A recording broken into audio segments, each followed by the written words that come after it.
प्रदेश प्रवक्ते आनंद परांजपे यांनी केली जितेंद्र आव्हाड यांच्यावर प्रश्नांची सरबत्ती।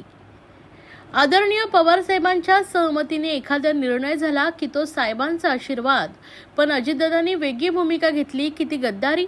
डॉक्टर जितेंद्र आव्हाड यांची गद्दारीची नक्की व्याख्या काय? ज्या शिवसेनेचा प्रखर विरोध जितेंद्र आव्हाड यांनी केला त्या शिवसेनेचे गोडवे सध्या ते गात असतात।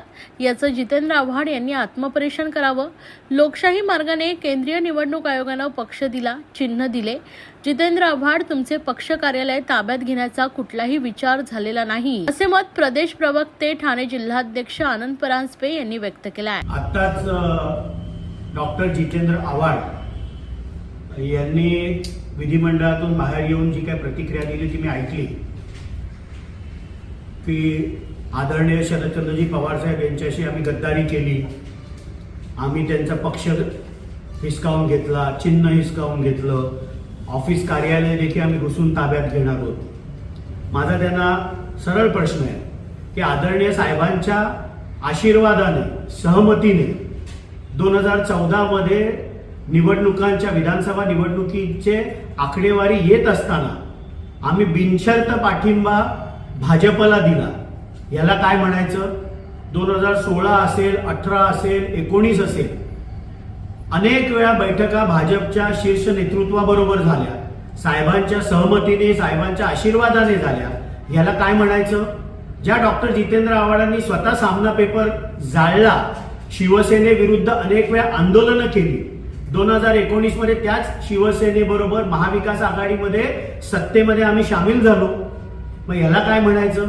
म्हणजे आदरणीय साहेबांच्या आशीर्वादाने, आदरणीय साहेबांच्या सहमतीने एखादा निर्णय झाला तर तो साहेबांचा आशीर्वाद, पण एक वेगळी राजकीय भूमिका आमचे राष्ट्रीय अध्यक्ष, राज्याचे लाडके उपमुख्यमंत्री माननीय अजितदादा पवार साहेब यांनी 2 जुलैला घेतली, तर ती मात्र गद्दारी। त्यामुळे डॉक्टर जितेंद्र आव्हाडांची नक्की गद्दारीची व्याख्या काय ह्याचं आत्मपरीक्षण त्यांनी स्वतः करावं।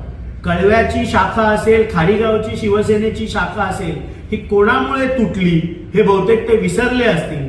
त्याच शिवसेनेचे गोडवे, ज्याचा प्रखर विरोध डॉक्टर जितेंद्र आव्हाडांनी केला, त्याच शिवसेनेचे गोडवे सध्या ते गात असतात। माननीय राज्याचे दुसरे उपमुख्यमंत्री देवेंद्र फडणवीस साहेब यांचा वैचारिक विरोध भाजपचा, RSSचा त्यांनी किती वेळा केला, आणि कालच प्रतिक्रिया देत असताना देवेंद्र फडणवीस साहेबांचे किती गोडवे त्यांनी गायले हे सगळ्या ठाणेकरांना माहिती।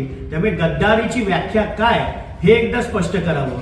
ज्या वेळेला 2 जुलैला आम्ही शपथविधी घेतली, रात्री 2 वाजता विधानसभा अध्यक्ष राहुल नार्वेकरांकडे डिस्क्वालिफिकेशन पिटिशन आपण टाकलं, निवडणूक आयोगासमोर 2-3 महिने सुनावणी झाली, त्याच्यानंतर निर्णय आम्हाला मिळाला। त्यामुळे आम्ही लोकशाही मार्गाने, केंद्रीय निवडणूक आयोगाने आम्हाला पक्ष दिलं, चिन्ह दिला, विधानसभा अध्यक्ष राहुल नार्वेकर यांनी निर्णय दिला, आणि आमचं कुठलाही 41 लोक डिस्क्वालिफाय झाले नाही। त्यामुळे उगाचच वाजवा तुतारी, ती तुम्हीच तुतारी पुन्हा रायगडला जाऊन वाजवा, आणि कुठल्याही आमच्यामध्ये तुमचं कार्यालय ताब्यात घेण्याचा कुठलाही विचार झालेला नाही। ते कार्यालय तुम्हाला महाराष्ट्र शासनाने दिलेलं आहे, आम्हाला आमचं कार्यालय शासनाने दिलेलं आहे, आणि आमचं पक्षाचं कामकाज उत्कृष्टरित्या माननीय प्रांताध्यक्ष खासदार सुनील तटकरे साहेब यांच्या नेतृत्वाखाली तिथनं चाललंय।